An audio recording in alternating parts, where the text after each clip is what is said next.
All right, welcome back to the Canadian Gun Vault. My name is Mark Morelli. I'll be your host for this week's podcast. I got my big glass of water next to me because I get dry doing this. For those of you that think it's easy to talk into a microphone by yourself at length and remain interesting, I got to tell you, it can be a bit challenging if I'm successful at all. I've really enjoyed doing it. I love doing it. It's a lot of fun. It gives me a chance to express myself, and certainly I'm finding something's happening. For those of you that want to know what's going on with the Canadian Gun Vault, I'm if you haven't noticed, I'm making more appearances. I'm going out to places, opening up gun stores. I love to go to the gun shows. The gun shows are a lot of fun. Especially for a guy like me that loves vintage firearms. Although, it was brought to my attention that we're due for change. I've been helping this family move a wonderful collection of revolvers and vintage target pistols. And I know the person now that's holding on to the items. It's not an enormous collection. But it's a nice one, and it's filled with vintage target pistols and really fantastic pieces. For people that love really great functioning firearms, especially from the 50s, 60s, and like 70s. This is some of the best of the best. And I mean, if this gentleman, the former owner, wasn't a diehard gun lover, I don't know what is. Like I'm looking at his collection. I'm going, yeah, it says a lot about him. He was a complex man. There's some terrific target revolvers, with some fantastic, amazing triggers, and in terms of balance and feel, some old Smiths, that were sent to custom shops, a 29-2. I mean, for the people out there that love, Dirty Harry movies. If you don't know what a Smith & Wesson Model 29-2 is, it's the quintessential most powerful handgun in the world. And Dirty Harry Callahan, that iconic police detective from the series that became like I'm trying to remember if they had like 5 different sequels to it, but I mean, really an amazing character, this really angry cop that carried a ginormous handgun compared to everybody else that was on the service, which really wasn't a service back in the early 70s. It was a force, and clearly things like people's rights were coming to the attention of the police in the 70s. And Dirty Harry Callahan was not afraid to violate people's rights. That guy blew holes in people with that hand cannon. Just indiscriminately, which of course, as a kid in the 80s, growing up and having seen this movie, I remember, very clearly thinking, do police like just shoot people like that? And I mean, it didn't play a factor at all in my decision to become a police officer. But obviously, I was a little misled. Dirty Harry Callahan carried this 44 Magnum revolver, the most powerful handgun in the world. And for you young folk out there that haven't seen Dirty Harry before, if you want to see a real slice of 70s cheese with like a terrific twist of badass, you got to see the Dirty Harry series of films. I mean, it's Clint Eastwood when he was like younger, and he was like Jason Statham kind of badass. And so he had the wavy hair, and he had that squint, and you knew he always meant business because he had that gigantic handgun, which was this old Smith. And I mean, for those of you that haven't fired 44 Magnum before, it's exciting. There's a reason why it ruled the universe as the world's most powerful handgun until the introduction of the Desert Eagle in '50. There were other powerful cartridges, like 4.54 Casull, and there was some proprietary stuff. But the most powerful production handgun cartridge in the world was 44 Magnum. And if you've ever fired a hot-loaded 44 Magnum, it wakes you up. So, guns like these, are a lot of fun. They're made even better.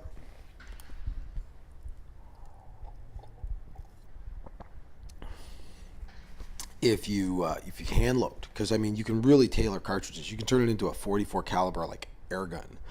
If you download it a lot. You can save a lot of money too, loading lead and using very little powder. And what it does is it turns this big, big framed revolver with an action that's just wonderful. To pull back on that big, wide, spurred hammer, and to just pull it backwards, and it's like a Swiss watch. And if you download it, you can really get a sensation for how good the triggers are. And I mean, the 6-inch one balances just so well in your hand. I wish we could have the 4 and the 2-inch. It would be even more exciting. For those of you that don't remember short barrel pistols, on the pistol line, I got to tell you, fire a 44 Magnum with a 2-inch barrel and some hot loads, and you're feeling like you're right back into 460 Smith & Wesson Magnum territory. I mean, it really barks. So I mean, to have a gun like that, and to be able to buy a gun like that for under $1,000 is really a steal. It just offers such versatility, and it came from such a great time period, the 70s.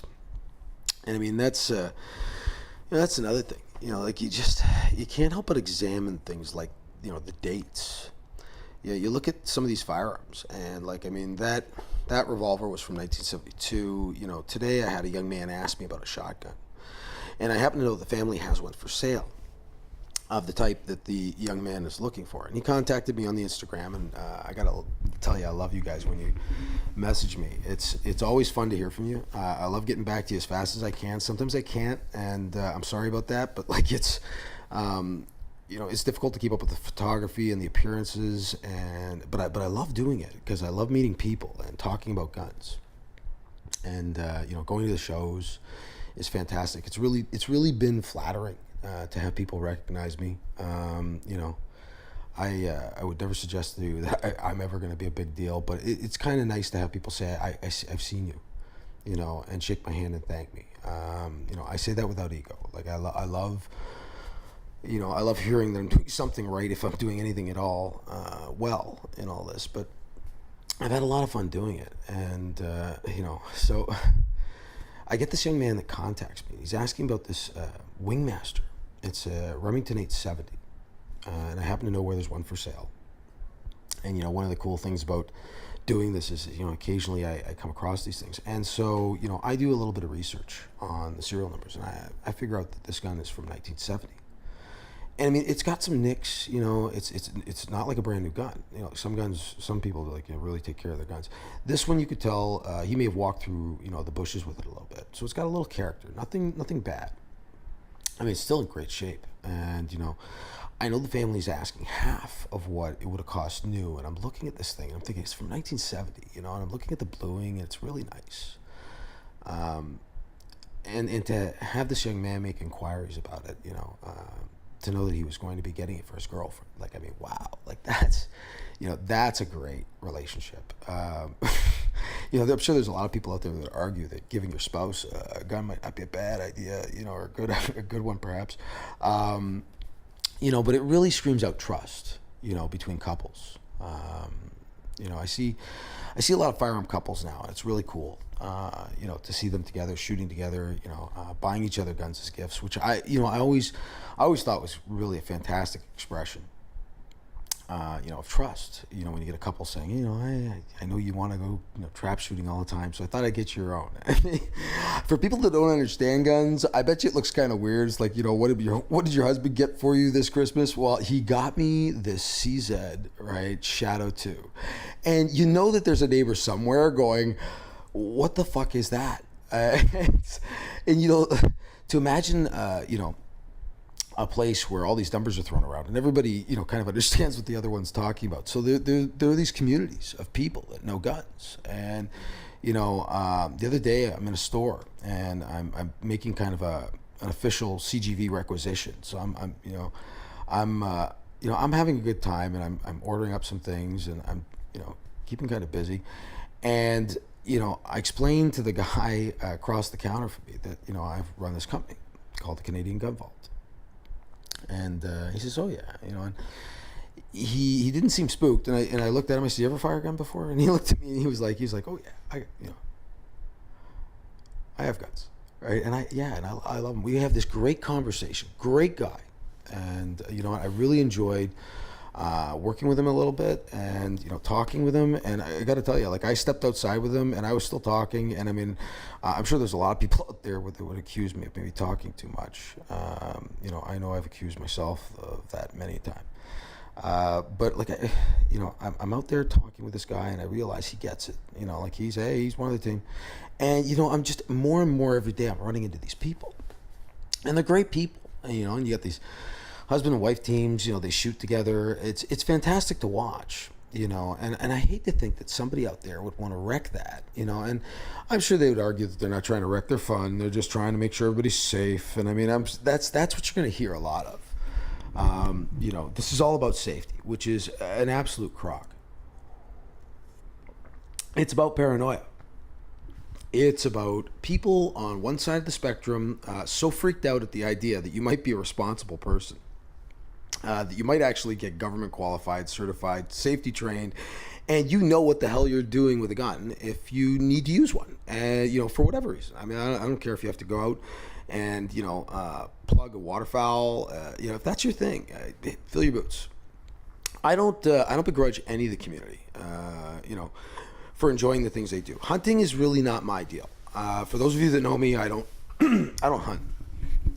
I actually held a valid hunting license for, I don't know, whatever the period was, like 2 or 3 years. And I mean, I never went once. I have no desire to shoot an animal.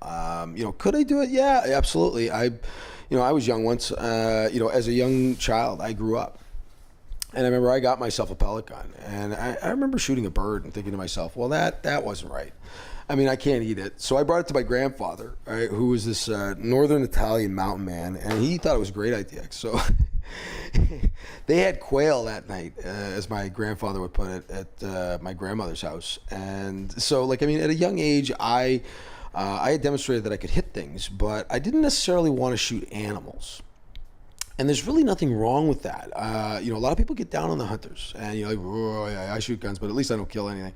Well, there's a huge argument that, somebody else, kills the animal for you, and maybe the way they do it isn't the best way. Anytime you move things in volume, it's probably, you're not going to get the care and attention that you should get. I eat meat. I love meat. I've seen people doing the vegan thing, and it's just not my bag.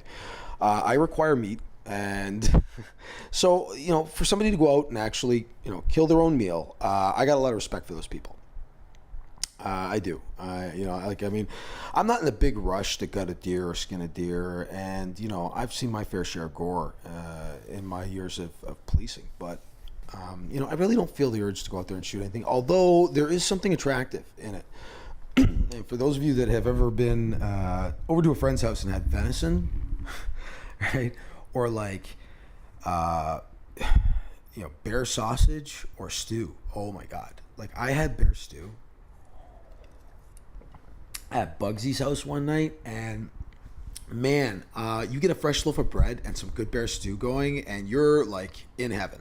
And again, I have nothing against bears, but I do think it's entirely possible that man has been hunting bear for a long time, and the fact that we eat chicken and fish out of the grocery store. There's some people out there that still want to eat, eat what they kill. And I totally get that. And truth be told, they feed right back in to, preservation of the environment. A lot of people get down on hunters and get angry at them and say, oh, how could you be so cruel? Man was hunting animals long before supermarkets like, Fortino's, the supermarket with a heart. I think it's entirely possible that, if it's government approved, so they keep track of the numbers of animals that are out there, and they don't want them starving, so there can't be too many of them. And in the winter, food gets scarce, or, so they issue these tags to the hunters. I mean, this is my understanding. I have a very vague understanding of hunting, but I do believe I know the basics. But they get these tags, and they pay money for these tags, and that tag allows them to shoot or use a bow, or I don't know, jump out of a tree and stab it with a spear, whatever it is that they do to hunt. They have permission from the government to do it, and so they do it. And And as long as they're doing it in, the most humane way, I can get behind hunting because the money generated from the tags goes right back into preservation of the environment. And they're really kind of like the unsung heroes of the environment. Like, I mean, people really get down on the hunters, and yet they're the single largest reason that, like, we're still in sort of balance. If people weren't hunting all the time, like, who knows what could happen to, like, the ecosystem's natural sort of state of balance. So the hunters play a really important role in maintaining balance. And I mean, since not everybody wants to go out there and do it themselves, I suggest we appreciate the hunters. They have their art, covering themselves with the urine of another animal. I don't, to track these things. I mean, they go to great lengths to find spaces where they, believe that they can have a successful hunt. And so there's a lot of effort that goes into it and skill sets. You're not sitting in a bench and shooting at a stationary target. This thing is moving. It's three-dimensional. You're moving over terrain. You have to steady yourself in, something other than a desk, which is why I constantly tell people on the firing line, like, come off the bench. Once you get used to hitting, the 6-inch or the 8-inch gong at 100 yards, move a couple of tables, get down to one knee, and, fire a couple off the bench. Because it's really important that you be able to do that. If you're ever out in the wild, there are no benches. So, there's so many different skill sets that go into hunting that I can't help but appreciate. I had a good friend of mine. He hunted for 20 years, and I never went with him. Very skilled hunter and, clearly successful in many ways. Like, people would come to him for advice, and he knew what he was talking about. And to have a group of people out there like the hunters, and to exclude them from the fun of using modern firearms, I don't think that's right. So what I'm going to suggest is this, and this brings me full circle to where I started, and I tend to float off into tangents. For those of you that spend any amount of time listening to me, coming full circle, I was at this gun show, and I thought, you know what? There's plenty of hunters here, and there's plenty of hunting gear, and I think we gotta get the black rifles out to the shows. They're there. You just don't see them many. They're sprinkled in. So what I'm gonna suggest is maybe we organize some kind of event. It'd be like the CGV gun show.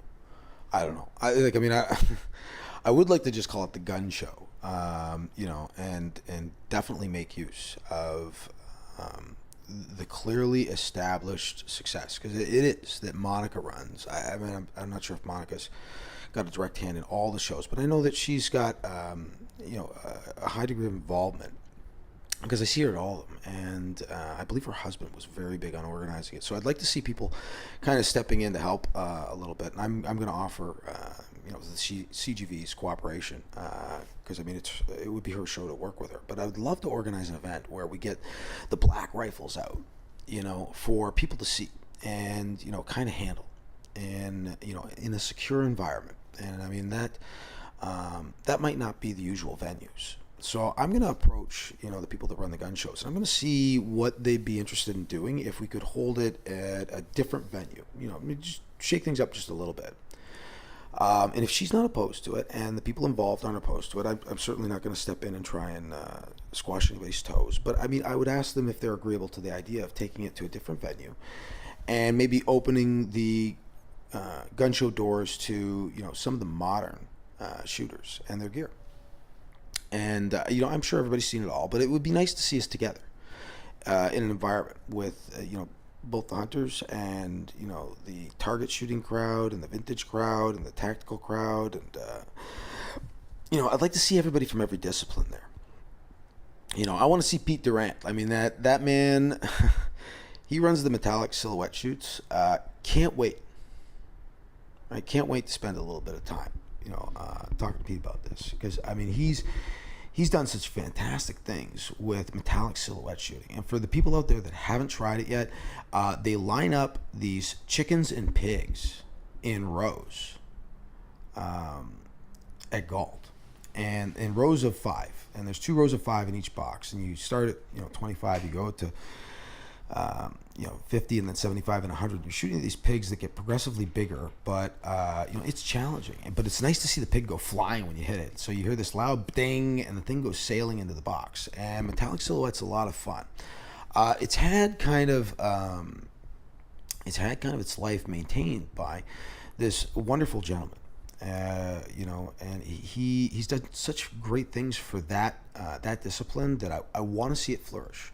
I want to see it continue. I know he's got family and help. Love to step in and give them a hand with that. And so I find myself at these gun shows, and I can't talk to everybody sometimes, and it's tough because I gotta apologize for the people. When I have trouble with names, if I've only seen you once or twice in the span of a few months, having like tens of thousands of people, on the Instagram, I get a lot of questions, and I love answering them, but it's a hard time juggling the names. And then people have real names. They have their names on Instagram, so I look at people when they introduce themselves, and I kind of say, well, what's your Instagram name? And I love meeting them. And if I forget your name, if I see you a few weeks later, or, please forgive me. Like, I'm not trying to be an ass, I swear. I used to say this to my father, police officers used to come to me, and they'd say, your father can never remember my name. And and my father was a terrifically social and certainly a public man and a civil servant, so he met a lot of people. And and guys used to come to me and say, your father can't remember me. I've met him like 3 times, and they kind of shrugged their shoulders, and I felt bad. And I would always say to them, you have to remember one of him. He has to remember like 800 of us. And I mean, shit, he can barely remember me sometimes. So like, he meets a lot of people. Not making excuses, but I mean, it's tough to keep track. So if I'm ever out in public and you've met me more than once, if I don't remember you, I'm really sorry. I would apologize horribly. It's difficult sometimes to keep track, but I'm getting used to some of the faces that are coming around more often. And I gotta admit, just some fantastic people hanging around in the Canadian Gun Vault circles these days. I've met some like terrific couples, really cute couples, young couples, and ones that are very much alive. You could see it in their eyes, and they want to enjoy themselves. And these people have chosen firearms, to enjoy, and to the detriment, because I'm not sure exactly where we're going with the latest announcement from Ralph Goodale's office. I've heard that he's announced, hot on the heels of the Las Vegas shooting, that there is going to be some new form of legislation. All right, don't worry, we're going to enact something by the end of the year. Well, that's fantastic. Wait till there's a mass shooting to make that announcement, Ralph. Appreciate that. Your timing is impeccable. I wonder why. Well, could it be that maybe you've amassed a committee, right, that really don't like guns, or are, at the very least, directly tied to organizations that don't like guns, and a couple of players here and there for our team, but like grotesquely outnumbered. And I'm sure that it won't take much to take a girl that's only really connected to one discipline that I know of, and convince her that another discipline is not wanted. And even within the fire community circles that I travel in, there are divisions, and I want to see those divisions break down. That means for the guys that spend a little bit too much time over the handgun range, maybe you want to grab a trap gun. Get yourself that Wingmaster. Not to sell on that one, but I mean, it's a nice gun.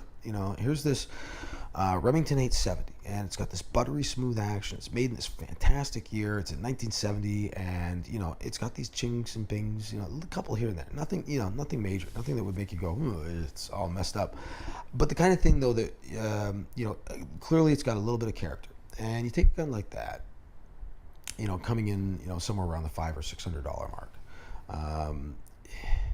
You can have a lot of fun with that piece. And to spend, a little bit of time at the trap range wouldn't hurt anybody that spends maybe too much time shooting like long distance rifles. Try another discipline, cross some barriers. Too often, people spend too much time getting good at one thing. Try and be good at everything. Try a little bit of everything. You might be surprised. Metallic silhouette, blow your mind. I can't wait to make a public announcement that you got to bring out like your carbine. You're gonna dig this, right? It's a lot of fun. It's challenging, and it's not expensive. Like $8 to shoot. 40 targets.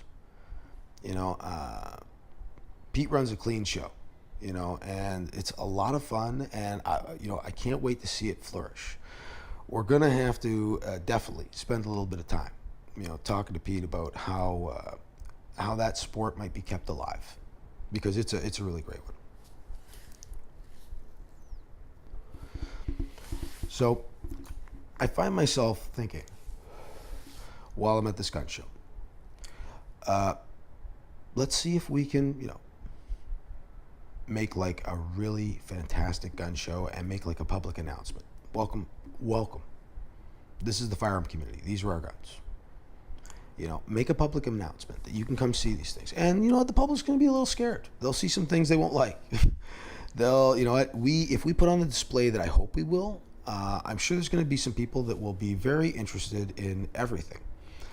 And so I think it's up to us to kind of, fill them in and to show them that we're good people, and to do it on a much larger scale than has been done so far.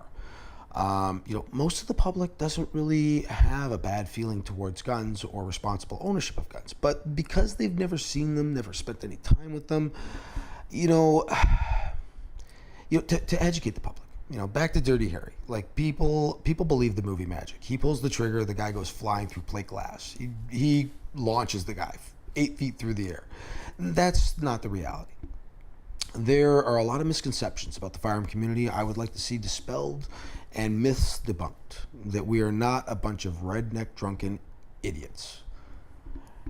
Let's show them that there are people from all walks of life, of all character, of all ethnic backgrounds. I mean, it is the most diverse, interesting, fun, down-to-earth, group of people I've ever come across. Why on God's green earth any government in their right mind would want to further restrict these great people while doing nothing to combat the crime they claim that they're going to get rid of? Why they would attack these good people is beyond me. So I say we run an event where we show the general public that we are good people. And, to have, people at the show, it'll have to be a secure event. We'll definitely have to, get organized to do this. But I would suggest that the people from the head groups contact me. I don't care if you do it on Instagram or if you contact me via the Canadian Gun Vault Inc. at gmail.com. It's a good way to get a hold of me. But if you can contact me with your ideas and or submissions for the greatest gun show I would like to see put on. I'd like to see people put time into their displays. Let's show the general public that we really, really love these things, and they shouldn't be in a big rush to take away these things we love. No more than somebody would ever want to see, my next door neighbor's golf set be suddenly removed from his being, in the house. The idea that the government could step into your life, potentially, and take things without cause or compensation is not an idea that sits very well with this generation. And I think the government knows it. I'm hoping that we can reach an arrangement before things get too out of hand. There's definitely a lot of excitement going on in the world right now. People are a little agitated. Not seeing a lot of good decisions being made, by government. I'm certainly hearing a lot of poorly made decisions being announced again and again. I really do suggest that people watch the parliamentary sessions. And pay attention to, some critical players. If you're in the firearm community and you want to support people that are behind us, definitely Michelle Rumpel. Love Michelle. Love to hear from you. I'm not. I'm not thinking that it's probably a bad idea at this stage that we have a conversation face to face. So I'm willing to take a drive to Ottawa. I'd love to sit down with Michelle Rumpel and discuss, some of my thoughts on the firearm community. I'm sure that other people have, and I think that that's important that everybody get in, their version. If Michelle Rumpel would set aside just a little bit of time to speak with me, I would really appreciate it. I would tell you to contact her, to let her know that it might be a good idea that we sit down and chat, but I don't want to flood her inbox with a ton of mail. So perhaps if a few selective of you would be kind enough to maybe suggest that she do that. I'm going to reach out to her as well. I would love very much to sit down with Michelle over the course of the next few weeks and just get a sense for what's going on up there. I'm interested. I'm sure everybody else is too. I would love to just have a chat with her. If she wanted to go shooting, I would take her in a heartbeat. And I would show her how the Canadian Gun Vault does. And you know what? And that's not machoism. Like, I mean, I have no interest in showing her how big any pair of mine are. Just to get her out and to have some conversation and to show her what I enjoy about it. And just have some discussion. If I could do that, I think I'd be really happy. So I'm gonna make the effort, just so you guys know. And hopefully, I know she's a very busy woman. She can make just a little bit of time. If she can, I would be very appreciative. Anyway, that's about all the time I have tonight for this week's podcast. I want to wish everybody out there a very happy Thanksgiving. For everybody in America, yes, we have Thanksgiving in October. Definitely going to be spending some time over the next couple of days catching up on some reading and a few things I got to get done that like living. So if you don't hear from me for a few days, don't get panicky. I'm going to be taking just a little break from Instagram to get a couple things done, and then I'll probably be back before you know it. Anyway, I'd love for you guys to get this one around. So if you could spread it around on the social media. I'm really loving the idea of growing again. Just before I finish here, I think it's important to note that the Instagram page has grown to over 52,000 in about a year and a half, I guess. And that's a big deal. I never really thought about it that way, but I'm getting people that are telling me that. I mean, it's Instagram. People are sitting there saying, well, it's a bunch of 13-year-olds. It's not. I'm finding that there's a lot more people in that, 25 to 45 category. It's a great place to watch what we do, and certainly the photography is there for you to enjoy. I've gotten such a great response with the Instagram over the course of the last year. I love doing it, but it is a lot of work. It's more than just taking photos. And writing things. There's a lot of traveling involved, and it's kind of crazy. But I really love doing that. But definitely check out the Instagram if you haven't already. We're on YouTube as well. We've been putting the podcast up on YouTube, but there's a lot of shooting videos on the YouTube channel. If I'm finding that it's weird. Sometimes you get Instagram followers, and but some people are strictly YouTube followers, and it'd be nice to see everybody from the podcast going over to the Instagram and checking it out if you haven't done that already. Putting this out there into Reddit. I don't spend any time on Reddit. I don't tweet. I thought Instagram was a huge jump. I was a Facebook guy, and MySpace before that. I don't know if you guys remember MySpace, but I mean, it was, I was kind of a late player in the game.